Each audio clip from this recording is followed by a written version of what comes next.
Irmãos, na semana passada a gente começou uma revista nova, onde a gente começou a falar sobre Deus nas histórias da Bíblia.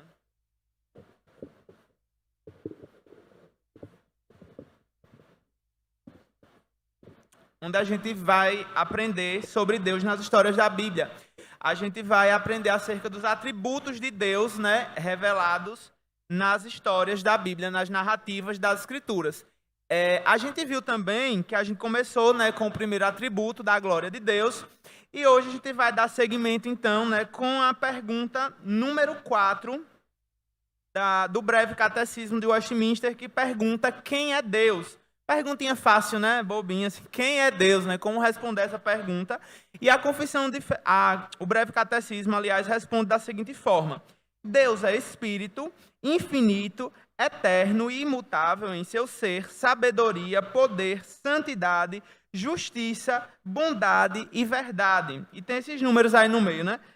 O que é que esses números significam? Esses números foi a forma que o editor da revista ele resolveu diagramar ela, né? Então, é exatamente a pergunta 4 do breve catecismo que a gente vai estar estudando nessas 13 lições. A gente aprendeu que a glória de Deus é a soma de todos os seus atributos, e agora a gente vai começar a ver eles separadamente. O primeiro deles, o Espírito, lição 2, infinito, lição 3, eterno, 4, imutável, 5, e assim por diante.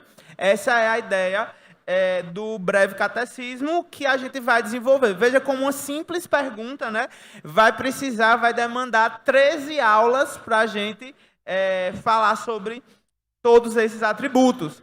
E se você não estava na aula passada, não tem problema, vamos fazer uma retrospectiva do que são atributos, o que é um atributo. Atributo é aquilo que é próprio ou peculiar a alguém ou alguma coisa. É a propriedade essencial de uma substância. Cada uma das propriedades de Deus, as quais definem a sua essência. A gente já comentou, né? Já deu alguns exemplos, vou dar outro também, só para ficar bem claro mesmo.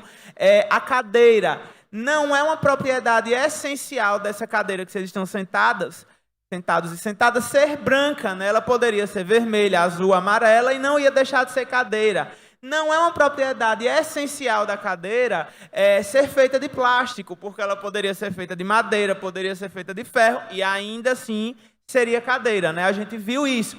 Só que aquilo que é atributo de Deus é algo que sem essa coisa, Deus não seria Deus. Então, tudo isso daqui que a gente viu na pergunta 4 faz parte de Deus, e se a gente tirar alguma dessas coisas, a gente vai perder uma característica essencial. Deus é espírito, Deus é infinito, Deus é eterno, imutável, o ser de Deus, sabedoria, poder, santidade, justiça, bondade e verdade.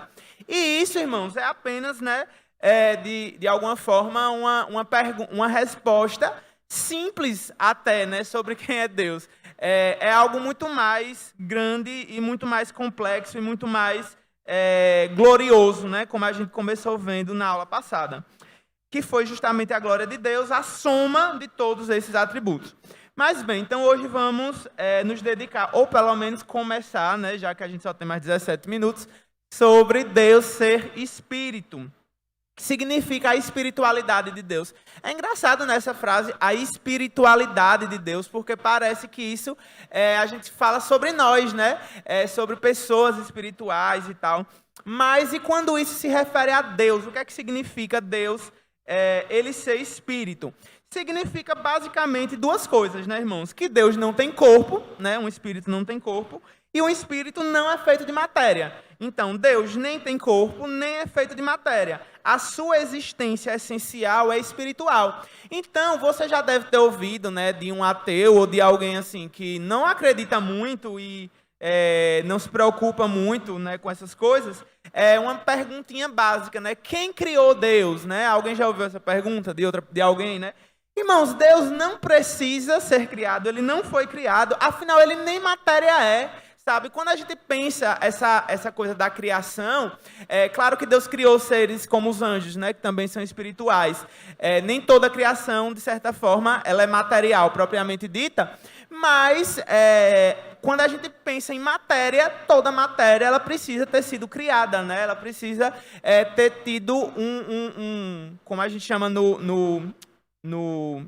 a língua agora, no latim, né? Um fiat, né? Algo que dá o start, que inicia esse componente novo, né? Vamos dizer assim. Então, Deus é espírito, ele não tem corpo, ele não é feito de matéria, tá? E aí, agora, um intercâmbio, agora uma intersecção com as nossas aulas de terça-feira, né? Os nossos estudos de terça-feira. Quando a gente estudou o segundo mandamento, eu queria lembrar, né, para os irmãos que a gente estudou o seguinte, a gente comentou que se Deus tivesse um corpo, ele seria limitado ao tempo e ao espaço, e ele não poderia ser onipresente e onisciente, né? Já que você limitou esse ser a um lugar do espaço, ele não está vendo o que acontece no outro, né? A gente comentou que isso era um fundamento do segundo mandamento. A gente não criava imagens de escultura de Deus, nem de coisa nenhuma de que há embaixo da terra, em cima, ou em qualquer lugar, porque se a gente fizesse isso, a gente limitaria a divindade ao tempo e ao espaço, e ele iria perder essa característica da onipresença e da onisciência. Tudo isso, irmãos, diz respeito ao fato de Deus ser espírito. E caiu de novo, né? Caiu, ela volta já. Só que, veja, eu estou falando que Deus não é espírito, mas eu já falei, a gente falou na aula passada, que em reprodução, conectando. A gente falou na aula passada sobre a glória de Deus na face de Moisés, né? A gente viu que, a gente aprendeu que o povo de Israel viu a glória de Deus. Porque não conectou, não. A gente viu que o povo de Israel viu a glória de Deus na forma da nuvem, né? Então, aí, talvez, vocês podem ficar pensando, né? E agora, então? Você diz que Deus não tem corpo, Deus não tem, não é matéria, mas Deus, ele foi visto, né? De certa forma, na nuvem de glória lá no deserto. O que é que isso significa, né? Você já deve também ter cansado de ouvir, né, irmãos? E se não ouviram, vão ouvir hoje pela primeira vez, esse termozinho chamado teofania, que é uma manifestação visível ou não, né? Nem toda teofania é visível. Por exemplo, quando é ouvida uma voz lá no batismo de Jesus, esse é o meu filho amado em quem me agrado, não foi algo visível, né? Foi algo audível, mas foi uma teofania, foi uma manifestação de Deus. Só que tem uma pequena diferença na teofania. E tá aí, olha. Por mais que a gente tenha aprendido, né, que no Sinai ele se manifestou na forma de nuvem, ele é o próprio rei invisível, a quem homem algum jamais viu, nem é capaz de ver. Segundo 1 Timóteo 1,17 e o mesmo livro 6,16. Então, esse termo teológico, teofania, ele é usado para qualquer manifestação temporária e normalmente visível de Deus. Foco no temporária, tá? Veja, foco mesmo no temporário. Porque algo que é permanente foi o que aconteceu com a segunda pessoa da divindade, da Trindade, né, Jesus, e isso não é uma teofania. Com Jesus foi uma encarnação. O termo é encarnação porque aconteceu de forma permanente, né? O Cristo, ele está encarnado até hoje, né? Ele permanece assim. Ele não voltou, né? Não desfez o que foi feito ali quando ele nasceu na plenitude do tempo. Irmãos, eu sei que tem toda essa parte, né, teológica, tal, assim, que alguns podem ficar com alguma dúvida, mas a hora de tirar é agora, viu? É só mesmo explicando para irmãos termos, diferença de teofania, de encarnação, tá? Mas o foco aqui é na história que a gente vai chegar nela, né? Enfim, e entender o próprio Jesus ensinando a uma mulher num poço, né? Uma famosa história lá registrada em João 4, acerca do que significa Deus ser espírito, né? Você conhece essa história, com certeza, e a gente vai mergulhar nela. A existência invisível, né? O fato de Deus ser invisível não significa que ele é inexistente, tá, irmãos? Significa apenas que ele é tão grande, tão grande, tão grande, que ele não poderia ser visto. É algo muito, muito, muito, muito, muito grande que não dá para ser visto, né? Isso acontece também com algo que é muito, muito pequeno, né? A gente não consegue ver a olho nu, ou algo que uma galáxia, um lugar muito distante, um canto muito distante aí no universo, que a gente também não consegue ver porque é algo muito, muito, muito distante, né? E ser invisível é apontar para o fato de que Deus não tem limites, irmãos. É essa a ideia dele ser invisível. Pergunta aqui do irmão Kleber. Irmã Mirtes, pergunte aí se quem é que está aí na sala do técnico, quem é que tem o microfone aí. Irmão Adebaldo. Aqui para o irmão Kleber.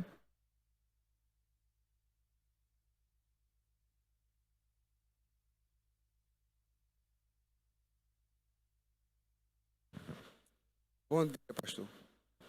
Na verdade, não é uma pergunta, né?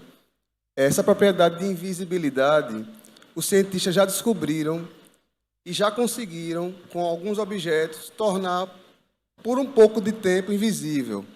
Por exemplo, com algumas tintas, com a física aplicada a espelhos, a reflexo de ondas. Então, Deus já permitiu também a gente entender um pouco como é que ele poderia ter ficado invisível, né? Naquele tempo, quando ele registrou isso aí, não dava para o autor classificar isso, né?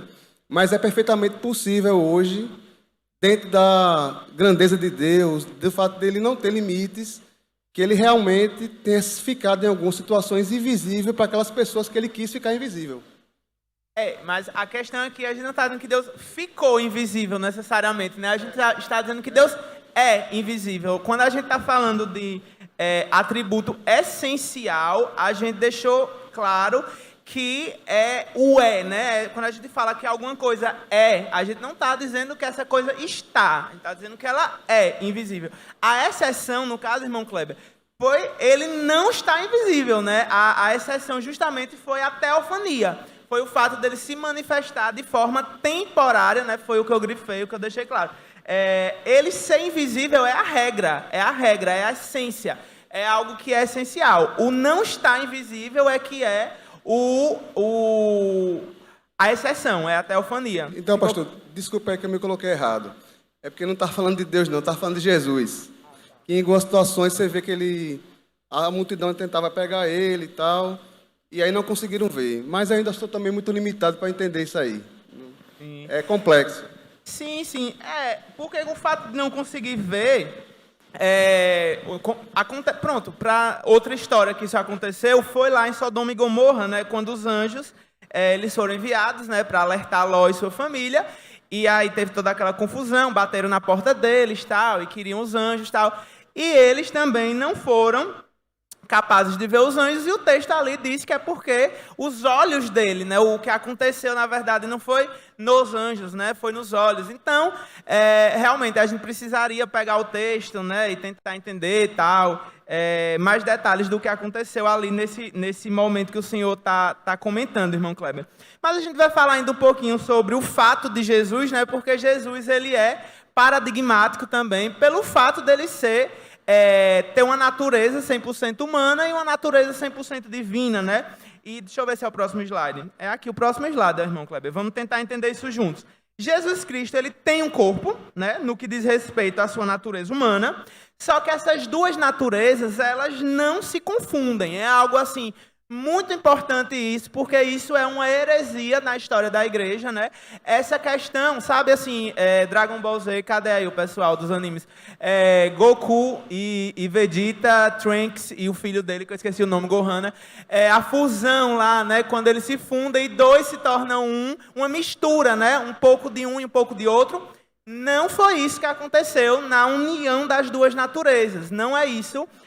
Elas não se confundem, em nenhum momento misturou 100% um, 100% o outro. Tá acompanhando? É complexo, mas aí, irmão Gilmar tá ali, ele vai me socorrer, eu tenho certeza. Estou olhando diretamente para ele.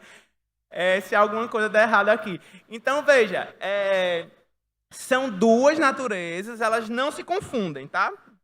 Guarde isso. Então, no tocante à sua divindade, a segunda pessoa da Trindade nunca deixou de ser espiritual. Ela permanece espiritual. Ela não deixou de ser espírito quando ela se encarnou, tá? Porque as duas naturezas não se confundem. Não teve a mistura, a junção das duas.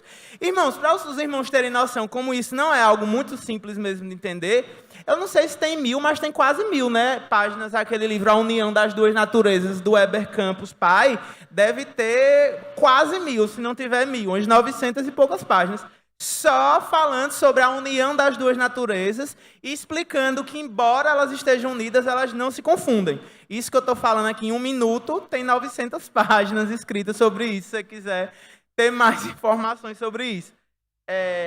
E um texto, antes da irmã Solange falar, pode ir, irmão Adebaldo, é você que está com o microfone, irmã Solange. Só preste atenção nesse texto, irmãos, para vocês verem como a Bíblia deixa isso claro, tá? 1 Coríntios 15, 45, pois assim está escrito: o primeiro homem, Adão, se tornou um ser vivente, mas o último Adão, que aí todos nós sabemos que é Cristo, né? Romanos vai deixar isso muito claro, embora não esteja explícito aqui no texto de 1 Coríntios. Quem é o último Adão? Jesus, ele é o quê? Espírito vivificante, tá? Ele não deixou de ser espírito e espírito vivificante. As duas naturezas não se confundem, elas são unidas, não se confundem. Irmã Solange. Pastor, Deus não tem um corpo, não é isso? Mas é uma pessoa. É uma pessoa. Como é que eu posso, humanamente, assim, entender que é uma pessoa, mas que não tem corpo? Você pode entender isso na pessoa de Jesus. Cristo foi essa pessoa, ele foi a forma mais clara que Deus ele se mostrou. Foi a revelação perfeita de Deus, foi aquilo que Colossenses vai dizer, ele é a exata expressão do ser de Deus. Como Deus é espírito, não tem corpo. Como entender? Essa pergunta da irmã está lá em Colossenses, está lá claramente que ele é essa imagem, ele é a expressão exata do ser de Deus, está em Cristo.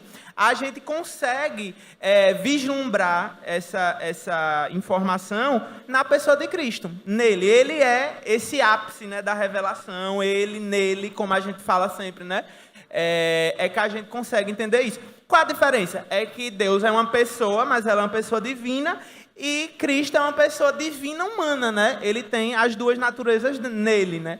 Uma diferença entre as pessoas. Então, quando a gente vai orar, tem horas que eu me confundo. Tipo assim, vixe, será que era Deus mesmo que eu devia falar mesmo? Ou era Jesus? Tem horas que assim, eu não sei. Eu disse, Jesus, me perdoe, não sei se é Deus ou Jesus que eu vou falar, né? Ainda bem que o Espírito Santo vai traduzindo, né, irmã Solange? Não quero entender, não, minha mente, viu? Olha, povo, ri, pastor. E às vezes, assim, por exemplo, às vezes, eu estou no meio da oração, aí eu disse, e se eu não falar Deus nem Jesus, está errado? Então, às vezes a gente conversa, será que ele recebe, mesmo não falando Deus e Jesus no final? Assim, você acredita que o pessoal no seminário ficava brincando muito com essa dúvida aí? Não, eu não estou brincando, estou falando sério. Não, mas eles ficavam discutindo isso sério mesmo. É sério, pastor. Então, quando Jesus ele nos ensina a orar no nome dele, né, em nome dele, não significa, pelo menos aí, podem, pastor, Gilmar mesmo, Wellington, Enoque, qualquer um que quiser, mas eu não entendo necessariamente que é a expressão verbal, necessariamente, né? A gente incorporou isso, né? O cristão incorporou isso e toda vez que ora, acrescenta em nome de Jesus no final. Agora, a gente sabe também que muitas das vezes a gente faz orações vazias e orações que não estão ali, orações que a gente não crê nele e usa o nome dele. Por exemplo, quando ele fala que aquele que invocar o nome do Senhor será salvo, isso significa que alguém vai dizer bem assim, Jesus, me salve. Pronto, é isso que o texto está dizendo. Vocês acham que é isso? Eu digo assim, Jesus, me salve, eu estou salvo. Eu invoquei o nome do Senhor e eu fui salvo. Você entende que quando ele fala orar em nome dele, é muito mais do que palavras, né? Do que dizer em nome de Jesus no final da oração. Portanto, é algo que, vamos pensar no batismo, né? A gente sabe que o batismo não salva, mas a gente deve ser batizado. Então, embora não seja assim algo essencial, vamos dizer assim, né? Acrescentar essa frasezinha no final em nome de Jesus, é bom fazer, vamos fazer para a gente ter certeza, né? E que está nos lembrando que a oração ela é feita na mediação dele, né? Ele está lá sendo o nosso intercessor, entendeu? Pastor, mais ou menos. Pastor, aproveitando, a última, viu? Quando a gente tem a imagem de Deus, às vezes me passa assim na minha mente, a imagem de Deus sério. E às vezes eu fico me perguntando, será que ele não brincava? Será que ele não sorria? Será que ele Era o tempo todo assim, sabe? Aquele olhar do leão, né? Que às vezes eu fico vendo o leão, que se compara com o leão, né? Vi aquele ar, é meio sinistro, é meio que duvidoso, né? Sim. Será que Jesus era o tempo todo assim? Será que ele não tirava brincadeira? Eu disse, meu Deus, como é que eu devo me comportar na oração? Será que eu posso orar deitada, ajoelhada, sei lá, no banheiro? Ou será que é indecente eu ficar do jeito que eu estou diante de Deus? Aquele rigor. E ao mesmo tempo você falar, se eu falar papaizinho do céu está errado, papai do céu está certo. Então a gente cria coisas na mente que até para falar para Deus eu não sei nem assim, será que é errado isso, Deus? Será que eu estou falando por, sabe? É aquilo que o pastor Eder também já falou algumas vezes, irmãos. É a questão do irmão Lissandro ali, irmão Adebaldo, irmão Lissandro estava ali, levantado dele. O bom senso, sabe, irmãos? A gente não tem, assim, um conjunto de regras detalhadamente, digamos assim, a gente tem que orar só de joelhos, ou só ou só em pé, ou só assim, ou só assado. A gente tem a regra que é o temor do Senhor, é a reverência a Ele, é o respeito pela sua pessoa, é saber que lá em Abacuque, né, ele disse, cale-se diante dele toda a terra, é lembrar de Moisés no monte do Senhor, dizendo, tira a sandália dos seus pés, porque você está em território santo, e lembrar que ele também nos diz, por outro lado, veja como a gente tem que ter esse trabalho, esse jogo, né, de equilibrar e ter bom senso. Toda essa parte reverente, como eu falei, já acabou, eu acho. Toda essa parte reverente, e a gente tem a outra parte quando Jesus fala, não vos chamo apenas servos, porque um servo não sabe o que seu senhor faz. Eu tenho vos chamado amigos, porque um amigo sabe o que o outro faz. E aí a gente tem Jesus chorando, né? Manifestando um sentimento, vários tipos de sentimentos. Nesse livro também ele vai falar, irmã Solange, sobre vários sentimentos que Jesus ele demonstrou.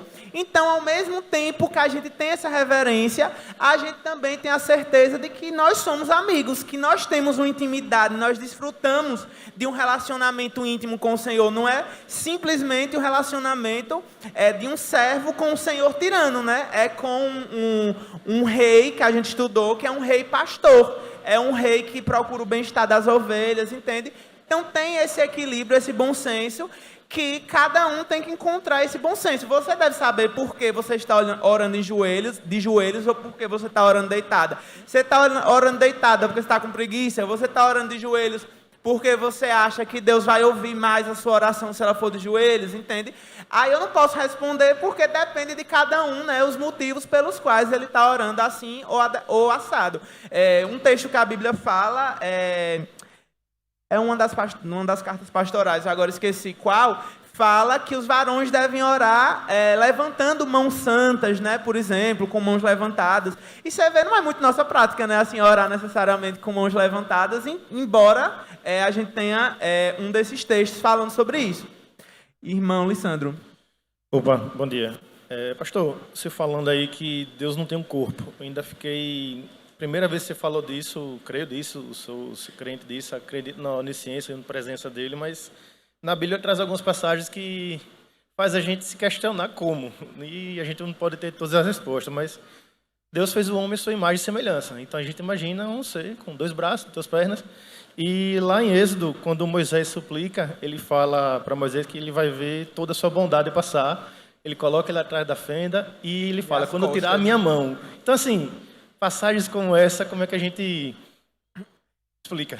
Tudo metáfora para falar, isso se chama linguagem de acomodação, né? É a Bíblia ter que usar uma linguagem que se acomode certo, perfeito, irmãos. Que depois do irmão Everton a gente vai encerrar, é a última pergunta. A gente vai usar uma linguagem de acomodação para que a gente entenda, para que ele consiga falar no nosso nível, né?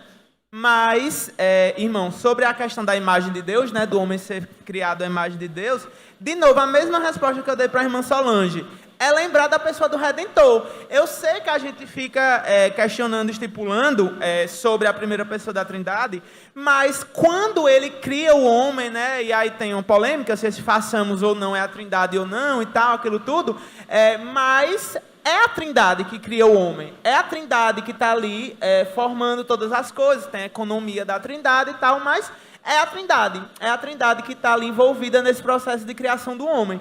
Então, esse façamos o homem à nossa imagem e semelhança, quando a gente pensa nessa imagem corporal, a gente pensa em Jesus. A gente pensa na segunda pessoa da Trindade.